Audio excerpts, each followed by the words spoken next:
Hello students. Now today we will discuss the topic King demand curve, that is price rigidity model in oligopoly market structure. Okay.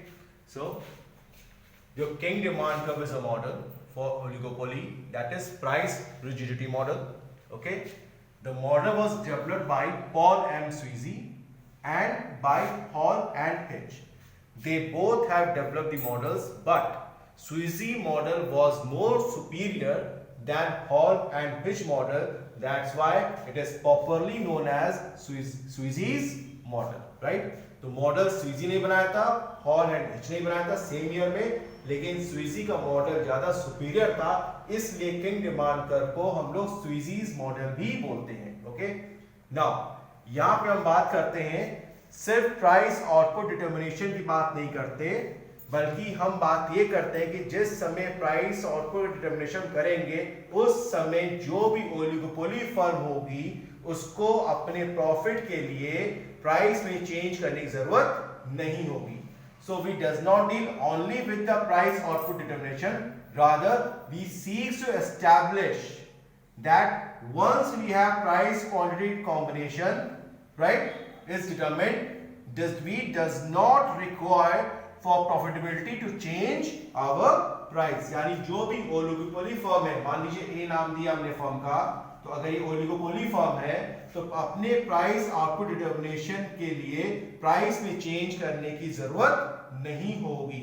ये क्यों होता है? इसका सबसे बड़ा reason होता है कि अगर जो भी ओलिगोपोली फर्म होती है, अगर वो प्राइस कट करती है अपने प्रोडक्ट का, तो जो दूसरी राइवल फर्म्स होती वो भी उस प्राइस कट को फॉलो करती हैं.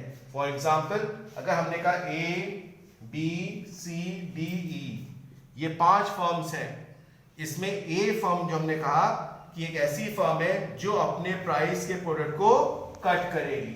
तो अगर ए फर्म अपने प्राइस को कट करती है तो बी सी डी सेम इसी को फॉलो करके अपने प्राइसेस भी कट करेंगे.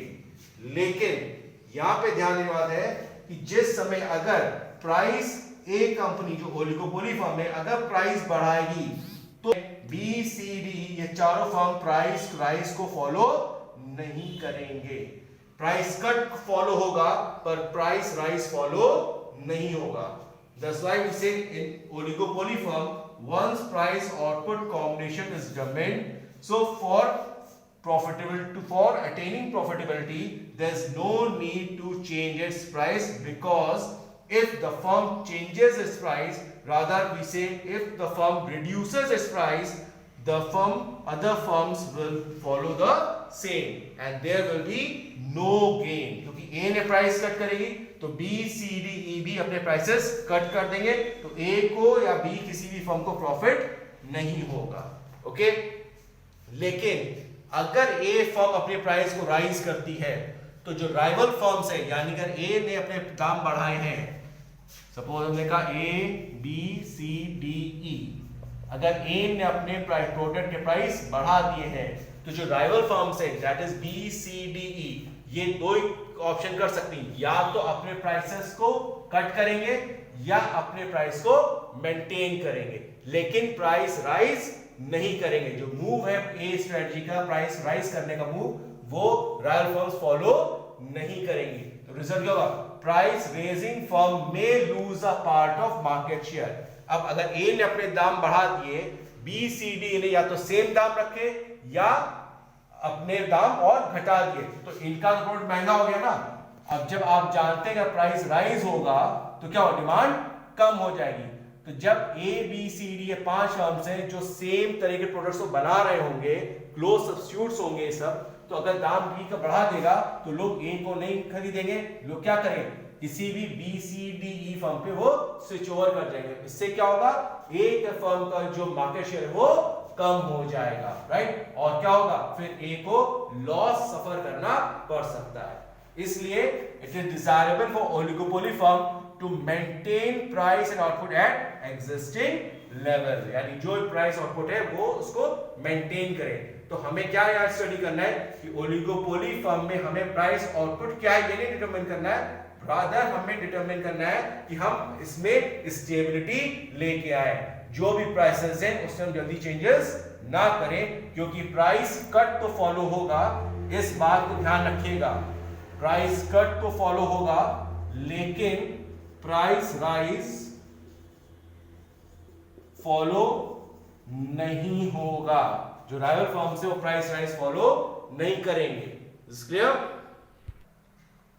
ओके, नाउ मॉडल के assumptions क्या है? पहला, few firms in oligopolistic industry, हमें पता है ओलिगोपोली में सिर्फ few firms होते हैं, 3 या 4 या 5 firms होंगे। प्रोडक्ट्स क्लोज सब्स्टिट्यूट्स होंगे, सेम क्वालिटी के होंगे, ज्यादा डिफरेंशिएशन नहीं होगा। यानी यहां पे किंग डिमांड कर्व में मॉडल हम कह रहे हैं there will be no differentiation, right?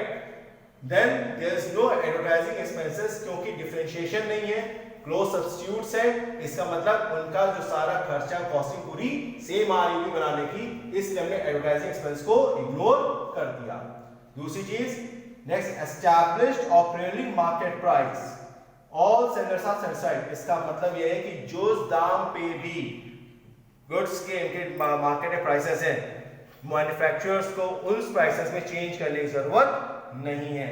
They are satisfied. अगर 10 रुपए में बिक रहा है वो 10 रुपए ही बेचेंगे and they are satisfied at the price, उन्हें प्राइस चेंज करने की जरूरत नहीं है। मतलब एस्टैब्लिश्ड या प्रिवेलिंग मार्केट प्राइस है, उसमें वो कोई भी चेंजेस नहीं लाएंगे। Sellers are satisfied with that price only, जो मार्केट में करंट में एग्जिस्ट कर रही है। Now each sellers attitude depends on the attitude of rival firms. मतलब हमने क्या कहा था, अगर 5 फर्म से ए, बी, सी, डी और ई, तो जो ए फॉलो करेगा उसके बेस पे बी, सी, डी अपनी स्ट्रेटजी को फॉर्म करेंगे, या जो बी स्ट्रेटजी फॉलो करेगा उसके बेस पे ए, सी, डी, ई फर्म स्ट्रेटजी अपनी फॉर्म करेंगे। Is this clear? तो यानी हर एक सेलर का एटीट्यूड डिपेंड करता है राइवल फर्म्स क्या बिजनेस स्ट्रेटजी फॉलो करेंगे, राइट? अब कोई भी ओलिगोपोलिस्टिक फर्म होगा, अगर वो अपनी सेल्स को बढ़ाने के लिए प्राइस को कम करता है, that is to increase sales, firm reduces the price. यानी ओलिगोपोलिस्टिक फर्म अगर अपने प्राइसेस कम करती है तो दूसरे फर्म्स उसको फॉलो करेंगे। यही हमने पहले डिस्कस किया है कि प्राइस कट फॉलो होगा पर प्राइस राइज फॉलो नहीं होगा। तो नेक्स्ट हमारा यही है, if the firm raises the price, other firms will not follow। तो प्राइस कट फॉलो होगा, प्राइस राइज फॉलो नहीं होगा। ये मेन आपके assumptions हैं आपके किंग के लिए, राइट? लास्ट है जो हमारा मार्जिनल कॉस्ट कर्व होगा वो dotted portion of marginal revenue curve से पास होगा, राइट? ये भी हम आपको इसमें दिखाएंगे ग्राफ में, उसमें आप देखेंगे कि MC जो है वो डॉटेड पोर्शन से क्रॉस होगा मार्जिनल रेवेन्यू कर्व पे। इट मींस, इसका मतलब ये होगा अगर MC में कोई भी चेंज आएगा तो हमारे आउटपुट और प्राइस में कोई भी चेंज नहीं आएगा। तो if MC passes through dotted portion of MR curve, so that change in marginal cost does not affect the output and price level. Okay, so these are the assumptions. Okay, so now let's see the graph. X axis हमारा quantity है, Y axis हमारा price and cost है, right? और जैसे हम लोगों ने assumption किया था लास्ट पॉइंट में, तो ये डॉटेड पोर्शन हमारा इसका MR कर्व का यहीं से MC को हमारा पास हो रहा है। इसका मतलब ये हुआ कि अगर MC में कोई चेंज होगा तो हमारे प्राइस आउटपुट लेवल में कोई चेंज नहीं होगा। Okay, now this your KPD, if you observe in the graph, KPD is your king demand curve where OP0 is your price। ठीक है, ये करंट प्राइस है जो मार्केट में प्रिवेल कर रही है and P0 is corresponding to P। Okay, तो OP0 है हमारी करंट मार्केट प्राइस लेवल, जो सभी फर्म्स इस प्राइस पे अपने प्रोडक्ट्स को बेच रहे होंगे, राइट? अब अगर ओलिगोपोलिस्टिक फर्म OP0 से इंक्रीज कराता है हमारा अपनी सेल्स को बढ़ाने के लिए, so any increase in price that is above OP0 results in reduction in sales for his, though for his rival firms not follow the price increase move। क्या मतलब हो रहा है? जैसे पहले assumption लिया था कि हम प्राइस कट को फॉलो करते हैं, प्राइस राइज को फॉलो नहीं करेंगे। तो अगर ओलिगोपोलिस्टिक फर्म OP0 लेवल से अपने दाम बढ़ाती है, यानी कि और फर्म के कंपैरिजन में ये महंगा हो जाएगा इनका, जब ये महंगा हो जाएंगे तो क्या होगा, इनकी सेल्स कम हो जाएगी, और जब सेल्स कम होगी तो रेवेन्यू भी कम होगा, प्रॉफिट भी कम हो जाएगा ना। इसी वजह से क्या होगा, जब प्राइस राइज करेंगे तो रॉयल फर्म्स क्या करें, प्राइस राइज के मूव को फॉलो नहीं करेंगे। इसी वजह से जो केपी पोर्शन है हमारा वो इलास्टिक होगा, this KP is your elastic, और जो के पोर्शन है आपका this one is your positive. KP elastic है, के हमारा पॉजिटिव है, राइट। दस अगर प्राइस इंक्रीज होगा सेल हमारी कम हो जाएगी, टोटल रेवेन्यू कम होगा, प्रॉफिट भी कम होगा।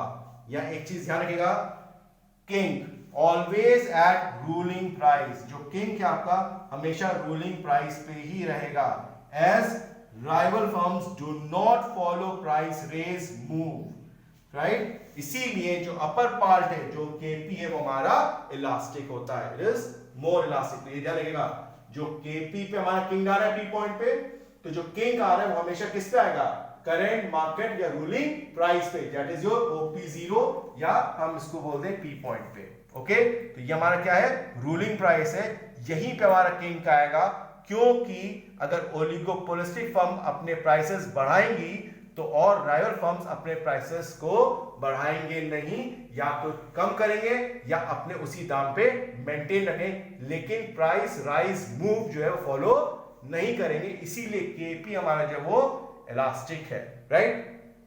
क्लियर चीज। So now on the other hand, if seller reduces the price, क्या हुआ, हमने प्राइस कट मूव किया, जो ओलिगोपोलिस्टिक फर्म है उसने प्राइसेस को कम कर दिया, that is below OP0 level. तो जब हम प्राइस कट करेंगे तो क्या होगा, राइवल फर्म्स भी यही मूव फॉलो करेंगी, तो rival firm also reduce there prices. तो यही मैं आपसे बाबा कह रहा हूं, ध्यान रखिएगा, प्राइस कट फॉलो होगा, प्राइस राइज फॉलो नहीं होगा।